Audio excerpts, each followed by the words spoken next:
So I can see you better.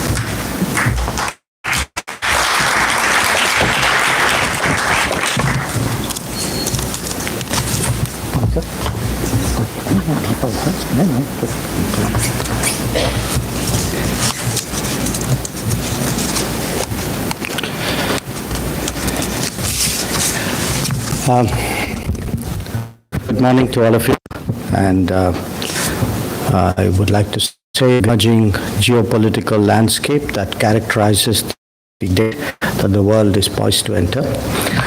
By the way, I must say, if you look at what my other siblings did, I think I did have a choice. At least I thought so.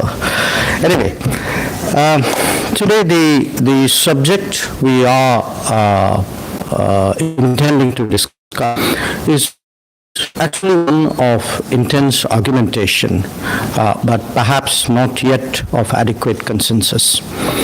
This includes the transformational changes in politics, economics, technology, over the last 20 years. In fact, a change in our very mindsets, the old post-1945 order. And it is an even bigger challenge to fully recognize the elements which drive the one in the making. Assumptions of various dimensions are being questioned at home as well as abroad. What we can just about agree upon is that the world is in the midst of a real transition. But our reading of the directions we head perhaps depend more on our own preferences, interests, viewpoints, and hopes. Therefore, there can be no better time than this to debate all of this. Now, if the head table stands seriously disturbed, then it's only to be expected that the rest of the room will be in even greater flux. And that is the state today with the global order, as we struggle to absorb a nationalistic America, a rising China, a divided Europe, a re-emerging Russia, a normalizing Japan, an insecure ASEAN, and an even more disturbed Middle East. Other continents and regions are not without their own challenges, including ours. And economic rebalancing has now started to translate into its political manifestation. And that means a fundamental overhaul of the global architecture. For a nation like India, that till now had to largely maneuver against binary or unilateral dominance of other powers, this calls for a much more complex and nuanced strategy. At the same time, our own capabilities and stakes in the world have also grown significantly. Others have started treating us as a player, sometimes as a competitor, in a manner for which there is little recent precedent. How to increase our likes and how to minimize our dislikes is today a diplomatic objective, even as we seek to secure our interests and enhance our influence. Now, this rebalancing of the world taking place is accompanied by growing nationalism across vast geographies. There's no question that the overall mood is more competitive. In some cases, people would say more selfish. The very nature of politics has changed in different societies, and the disapproval of those who lost out does not make it less legitimate. Obviously, every region and possibly every nation has its own individual explanation. The causes can be as different as the effect. The net result, however, is of a weaker collective and a greater dispersal of power. Multilateralism is one of the casualties as big powers disregard rules in pursuit of their national objectives. Quite independently, alliance cultures have also eroded visibly due to the changed demeanor of the United States. Overall, global consideration and decision-making is much less coagulated than before. This not only reduces the salience of the great powers, but gives more room to the middle ones, especially in the exercise of regional influence. We see that very visibly, for example, in the Gulf or in North Africa. As players behave more nationally and agendas become more complex, plurilaterals have emerged as the mechanism to fill the gap left by weaker multilateralism and eroding alliance cultures. Convergence emerges as an adequacy standard for nations to work together. Given its history of independence and flexibility, perhaps it is only natural that India should emerge as an industry leader in this regard, whether it is in the RIC, SCO, Quad, or J. The impact on the global commons of these changes has been profound. At one level, there is the reality of global supply chains and transnational capabilities that transcend Westphalian limits. But at a time when challenges of climate change, terrorism, connectivity, maritime security, pandemics, and digital vulnerability extend beyond borders, the inclination and ability to work together is paradoxically declining. The prospect of addressing new domains of concern such as cyber or space is less now when it should be more. The implications of the change in American posture on international commitments cannot be overstated, given that this was a key element of the post-1945 order. That other major powers have not moved beyond their national objectives indicates that the resulting deficit will remain unfilled. For its part, India has stood out as a country willing to do much more, even though it's limited, though growing resources. But the problem remains for the world in the foreseeable future. Now, economic challenges offer us even less ground for complacency. In the last many years, the world trading system has felt the pressure of gains that some accrued from structural advantages. At a stage, it had to turn political. It finally did. But today, this argument extends beyond to non-trade domains like connectivity projects, technology choices, data protection and security, as well as IPR adherence. All of them have strategic connotations, and to pretend otherwise is only to delude ourselves. In fact, for that very reason, we have started a technology division in the Ministry of External Affairs. Therefore, navigating the economic world will be no less complex than the political one. Here too, nations will try to optimize outcomes and bridge divides as they pursue their national objectives. For India, there will be the additional challenge in a more digitized world to create new partnerships and foster greater mobility to service a knowledge-based economy. Fashioning an appropriate diplomacy to tackle this set of issues is clearly a priority. The world has today a growing interest in India, becoming an additional engine of growth. It is also amenable to harnessing the reservoir of talent that India could provide with the passage of time. Particularly so, as it is democratic talent that is sensitive to the culture of rules. Our strong commitment to realizing sustainable development goals is deeply appreciated, including for its global significance. Whether it is in terms of technology, best practices, or resources, there is a proclivity to partner with a nation whose prospects are clearly so assured. Our challenge is to enhance the pull factor by undertaking deep reforms and addressing long-standing governance issues. Our economic engagement with the world also requires careful deliberation and effective preparation, lest we end up eroding our own capabilities. How to do that best in this emerging geopolitical landscape is a complex exercise, and that surely deserves serious strategizing. The last few years have demonstrated a growing Indian capacity to contribute to the global discourse and make a difference to international outcomes.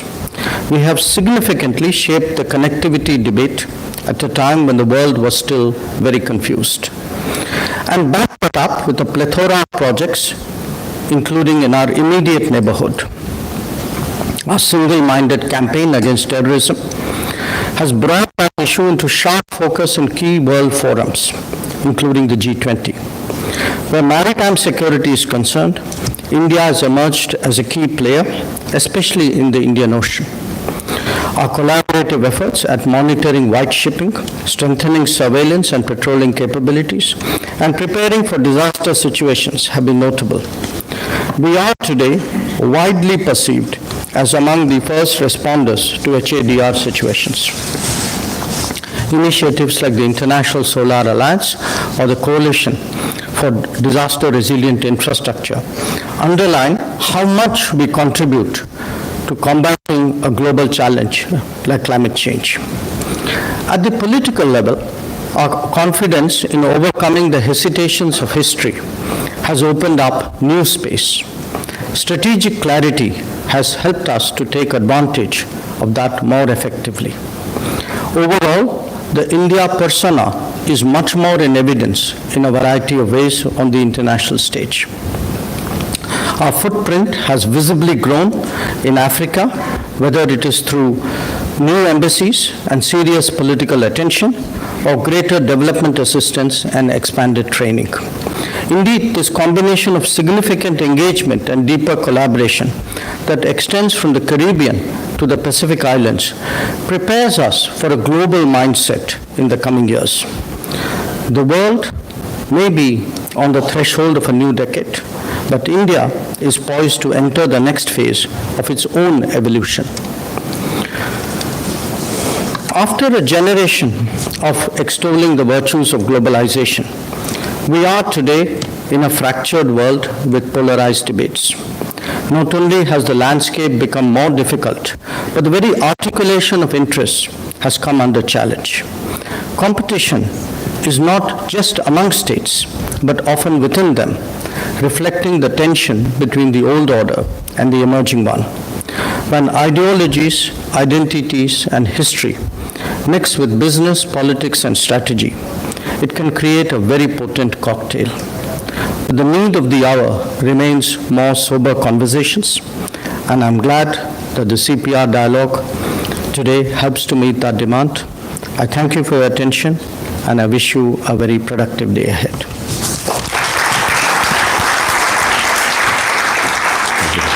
How much time do we have? How much time do we have? Okay, so we can do about 5 minutes of question and answer.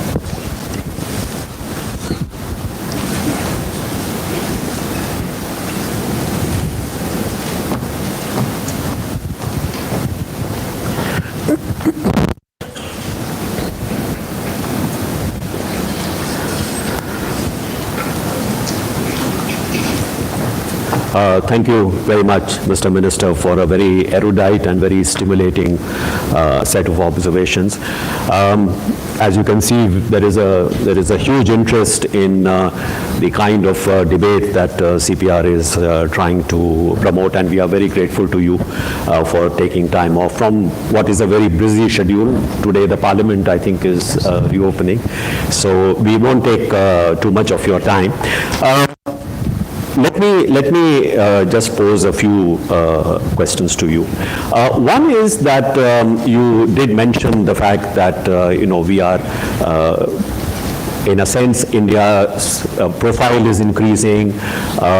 India is expressing its own, in a sense, preferences with regard to what the shape of the new world would be. There is a certain contradiction which I see in terms of our foreign policy making, and I just wanted your views on that. You see, if you look at history, most of the advanced developed countries that we have today, there is a certain symmetry in their emergence as important players on the international stage and their internal development in terms of, the indices of economic well-being, welfare for their citizens, per capita incomes. So there is a certain kind of parallelism in terms of their emergence on the international stage, but also in terms of their, not just their macroeconomic impact, but in terms of, how their societies and how their economies have developed. In the case of India, and I would say to some extent even with China, our macro impact is very large because we are very large emerging economies, and therefore our footprint is, in fact, whether you like it or not, is going to be larger as time goes on. It already is very large. As you said, we have a global, in a sense, footprint. But if you look at much of the internal indices of economic well-being, per capita income, the kind of economic challenges which we face, we are still not a developed country in that sense. So what happens is that on some issues, we are in a sense a demander from the global commons. But in other issues, we are in fact a contributor. And there is a constant tension between these two aspects. And foreign policy, to me, it seems, becomes somewhat much more of a complex exercise than it would be precisely because of this tension. In many cases, you would also hear that, foreign policy at the end of the day should serve the development of the people of India and their prosperity and their welfare. How do we manage this tension? Let me first say that I'm very glad you brought that up. I actually think this is an avenue of thought which you should actually develop because, if you look at how other nations kind of emerge in modern days on the global scene, the fact is every big player rising has no precedent. Everyone is a sui generis case. But you do tend to say, well, China did that, so what am I doing? Now, the fundamental point you made, which is clearly we are very different from the developed countries, the Western countries, because by the time the modern era came, they had already developed. Okay. They developed maybe at the cost of the rest of the world, but it was an earlier era. So the models that we can possibly be compared to, I would say maybe starts with Japan, Meiji Restoration. Or if you say, okay, that was an odd one, maybe Soviet Union, where you have peasant societies, large peasant societies, industrializing, then that process, it's not like they wait to develop to secure their political interests. In fact, they first define their interests they define their interests in parallel with that ambition. So you can see whether it was the Japan Meiji Restoration, Soviet Union, the communist period, then ASEAN would be a little bit different, but then China would be the other big case. So in each of these cases, you actually you develop. You raise your ambition level, you develop more, your ambition level keeps raising. There's a dynamic out there. So the question is, what do they do at the international stage when they are still on that phase of that graph? That trajectory, yeah.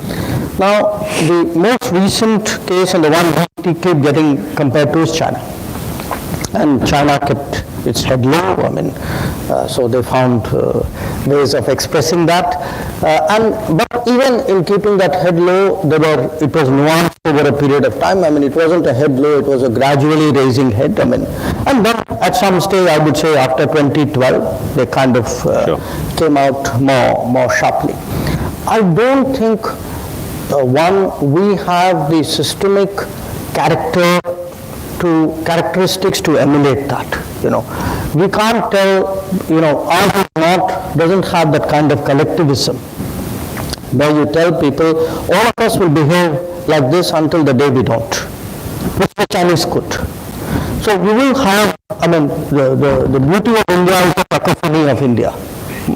So we will have our debates and they will get played outside, which is exactly what is happening right now. So the second is, because China did what it did, I think even in the improbable event of Indians actually keeping silent, which is, an impossible feat, but if that actually happens, I don't think people will accept that because they've seen what China did. So they will know that you have ambitions, they will know that you have aspirations, they will know you have demands. So it will happen. So I think both are compulsion and frankly are natural, are DNA in a way. our natural part is to be ourselves, to debate our issues openly. Now, in this globalized world, a lot of these debates will become international, debates will get linked with international debates. Accept that as what, for what it is. And yet, find ways by which, you become relevant to the world, appreciated by the world. They kind of develop an interest in you, a use in you, in my view, and some likes in you. I mean, all of this. Sure. What I was pointing to was, I'm not suggesting that, we need to somehow retreat from the very active kind of role that we have. But in playing that role, you can be very active in terms of, advancing your positions, but you can also be very active in terms of, safeguarding your interests, particularly interests because you are still a developing country. High table is fine, but high table without the substance in terms of your actual economic strength may not always yield the best results. For example, I found that in terms of climate change negotiations, being linked to China actually was undermining a lot of our interests because we were not where China was. If you look at in terms of emissions, if you look at in terms of our energy poverty, actually we need to develop our energy resources far more in a far more accelerated way than we have done so far. And there will be some emission consequences. But being linked there in a sense undermines our position. So this is where the world also needs to recognize, and we need the world to also be conscious of the fact that in making demands of India, you have to also keep in mind the fact that India is today at a very different place than where China is. I mean, that is one aspect. Yes, except the point I was making is, there was a time when the world was more amenable to arguments of justice, entitlement, fairness, etc. I'm also making a point that the world has changed. That today, if you look at the global mood, I think a lot of those arguments, who are you linked to, I'm per capita different, etc., etc. That there is a, I won't say there's a fatigue with it. I just think that the thinking of the world, especially key players in the world, has gone beyond that. Sure. So it is a much more competitive world. It is much more, in a sense,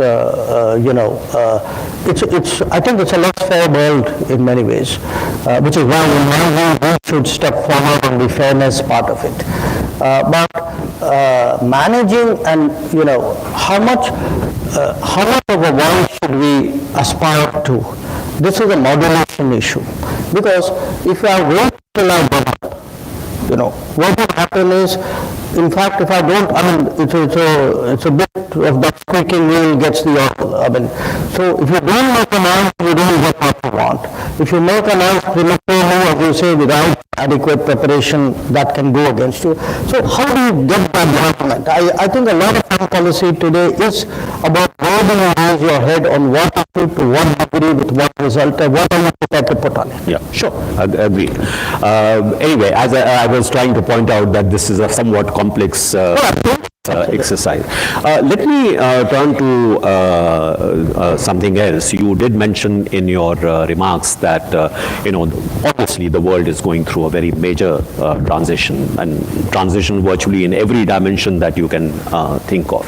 Now, to add to all those transitions and all those uncertainties, we now have the coronavirus, which, to my mind, perhaps we are underestimating the global impact of what this really means. Quite apart from the fact that it also addresses a very important issue which you raise, that precisely at a time when a large number of our challenges are really cross-national in character, they are global in dimension, you need multilateral approaches, you need collaborative approaches to be able to deal with them. That is precisely the time when that is in fact been weakened rather than strengthened. And this is perhaps one of those kind of public health challenges that is global in character. It may have erupted in China, but it has spread very quickly. We don't quite know what it will become and how soon we will get over it. But there is no doubt that it is already having an impact. For example, you mentioned the global value chains. Many of those global value chains are being very badly disrupted by this. And the longer this goes on, the disruption will be worse, and the impact on the global economy, and if there is an impact on the global economy, the impact on us, whether we like it or not, and on many other countries. This is something which is the other kind of a black swan which has emerged. So in terms of dealing with these kind of sudden eruptions, which may, it's like a shock that appears. How well positioned are we in order to deal with this kind of challenges? Well, to me, I must tell you, the first thing I do every morning when I get up, literally, is you get a daily coronavirus. Before I even wash my hands, I actually look at my phone, because you get a daily coronavirus report, which actually gives you a kind of a global, and a China number and a global number. And it is a growing concern. Now, if you step back, to me, there are two big lessons out of coronavirus. One, it actually demonstrates to you the extent of global, when you talk of globalization, what it actually means. You can see it in the way in which it spreads. It tells you today how integrated the world is in many ways. The second, which we will probably discover with the passage of time and not that long, will be how central today China has become to the global economy. Because, some of you would have seen in one of our newspapers this emissions map today, which was what was it like same time last year in China, and what is the emissions picture today. And, there's a dark red, and there's a red, and there's an orange, and there's a yellow, and now it's all white. Okay. So, if Chinese production slows down, I don't think if it is actually happening, you are not going to just affect Chinese growth rate. You are actually, you're going to end up with 90% finished cars in different parts of the world, which obviously cannot be sold to anybody. Yeah. So there will be, I think, there could be significant consequences. I think the coming weeks would sort of tell us that. But how do we respond to it, your question? One, of course, one was an immediate challenge we had, which was that we had a lot of people stuck in Wuhan. Many of them were students, but many of them were people who are working in Wuhan, who had been sent by the companies out there. Now we decided that we at least owed it to those people, because they were at the epicenter, to make the effort to bring them back. Generally in such cases, WHO advises you not to increase travel, to actually reduce travel, but I think common sense said at least the people who are stuck at Wuhan should be treated differently from the rest of China. So we focused on that. We did these 3 evacuations missions. But before we did that, we actually had a group of ministers who, pretty much the moment coronavirus news got out, there was a group of ministers who were constituted, and a group of secretaries and the cabinet secretary. The group of ministers headed by health minister. So we meet regularly. We have a meeting today as well. So what we did was we started thermal screening very early, first in the airports, then in the ports. We realized we would have to do Wuhan evacuations, so we set up this quarantine facility in Manesar. And Then we have progressively, wherever we have encountered problems, we had because of Diamond Princess an issue in Japan. We've seen cases spike initially in Singapore, but today much more in Korea, Italy and Iran. We've been really quite firm in the measures we've taken, where we have been required, in certain cases for 2 countries, we have cancelled all visas, including visas which were issued, which is in China and now in Iran. We've really stopped air connections. We are, with China, insisting they put in place compulsory quarantine of anybody who goes there. We put out travel advisories. And I mean, for me, at the end of the day, it was a sort of a integrated government, it was an exercise in integration. Whole of government. Whole of government kind of thing. And, sometimes crisis tests you. And my own sense is, we kind of respond to these better. And one of the reasons we do is that we've also I made a reference to HADR situations. HADR are also government responses. Somebody gets a supply, somebody gives you the aircraft, somebody else, provides the people. So that ability of the government today to come together to deal with specific situations, and we've all been in the government. Often you worry about financial approvals. Those sort of things we've actually managed to get good SOPs moving. So let me not monopolize this conversation. I'm sure that there are several questions. We have about 10 minutes. Is that okay? Yes. Yeah. So please, if you have any question, please raise your hand. Please identify yourself, and please ask a question, not make a comment, and make your question, please, very short. Yes.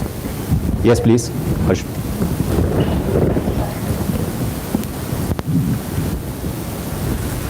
Minister, I'm Ajay Shukla. I'm sure you would agree that one of the primary challenges on your plate right now is the emerging situation in Afghanistan. Where does India find itself right now at this point, and the way forward as we go ahead? Thank you. What I could do, because I'm a little tight on time, maybe I take 2 or 3 questions and then. Any other question, please? Where are you? Yeah, okay.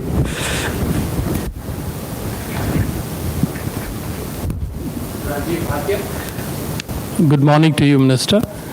My question relates to regional cooperation in South Asia. We have preference for a particular regional grouping, BIMSTEC, but now we notice that the consensus in the region is fraying somewhat. What are your thoughts on it, sir? One more. Okay.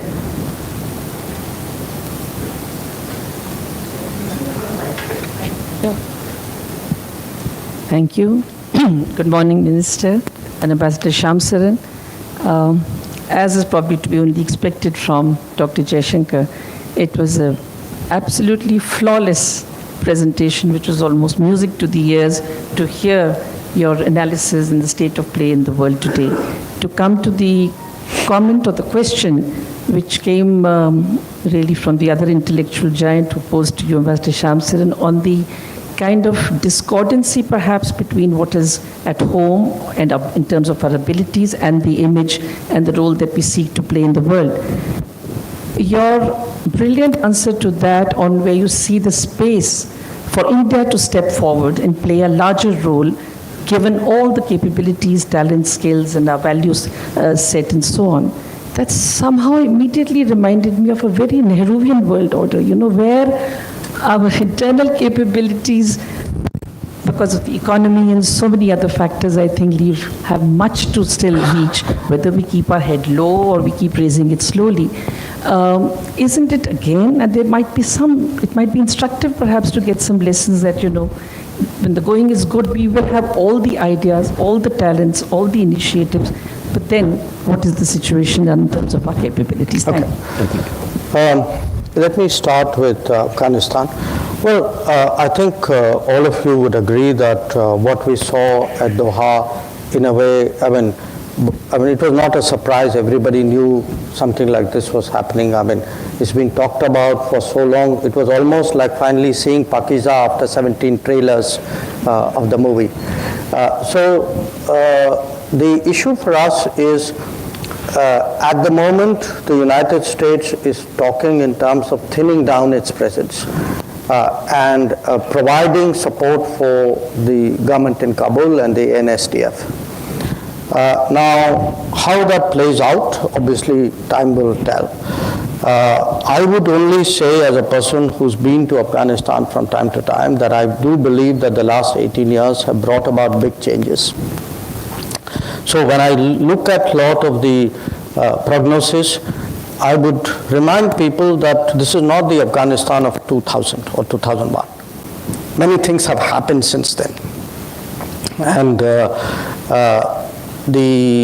the US and to the West, our message has been that, though the achievements of the last 18 years, it is in global interest that those achievements are secured, they are protected, they are not jeopardized in the process of whatever they do.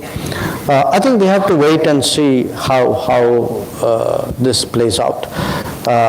Again, part of the problem is, till now, when real negotiations have, to my mind, the real negotiations will start now. And then we'll have to see whether many of the assumptions that we had, how cohesive are various players, what do they do, what are their demands, finally sort of does Taliban join a democratic setup, or does a democratic setup sort of adjust to Taliban? I think those are all issues which, for which right now there are no clear answers. What we do know is that there will be this intra-Afghan dialogue. There is a lot of interest in various countries that the neighbors of Afghanistan and those who have interests there also play some role. Again, who plays what role will take a little while to work out.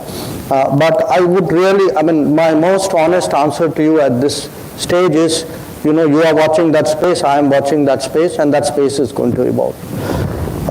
Regarding South Asia, what is our preference? Look, our preference, it is not that we have preference for organization B over organization A, or in this case S. The issue is, if you are talking regionalism, you can't talk regionalism without talking connectivity, without talking trade. And if you say, well, I'd like to do regional cooperation, but I'm not going to allow connectivity, and I'm not going to do normal trade, I won't give you MFN status, then obviously you're not serious about regionalism. So we, I think, are open to any possibility which takes regionalism forward.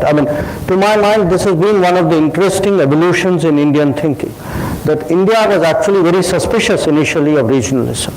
Today, we are the most enthusiastic sort of proponents of regionalism, not just proponents.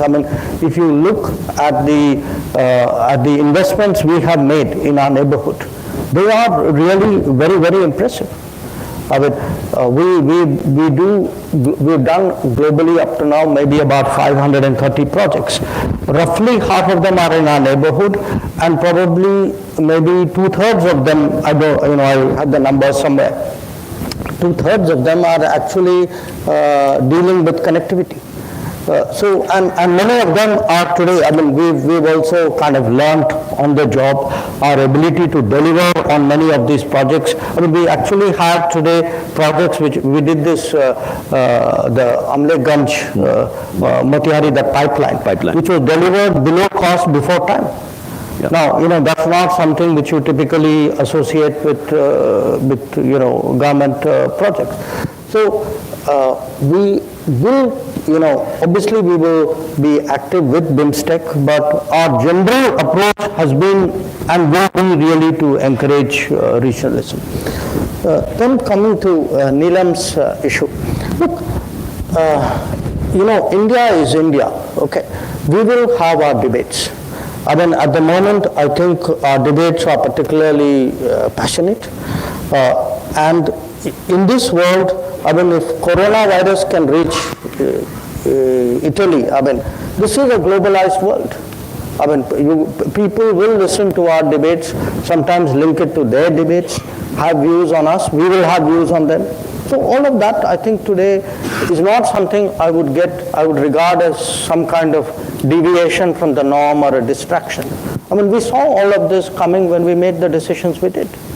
I mean, the point is, today we've had on a number of important issues, we have been kicking the can down the road for many, many years. Some cans are no longer being kicked down the road. You may agree with it, you may disagree with it. So when we did this, we know that there will be ripples. It's something the foreign policy side of the government has to step forward and handle. It's part of the plan. On the issue of, you did the comparison, you said in us, the Nehruvian comparison.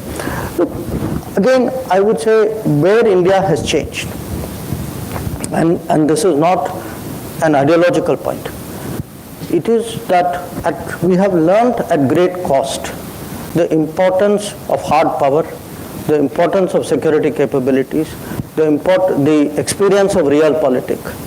I think it was the 50s, in a sense, to some extent was a sort of age of innocence.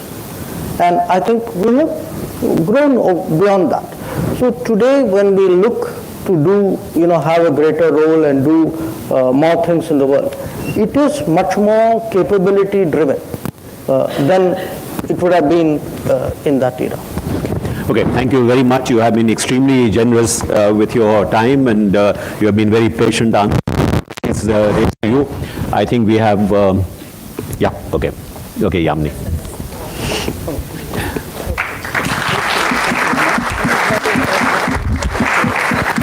Yeah. Thank you very much. I'll see you. Come. Thank you very much, Dr. Jaishankar.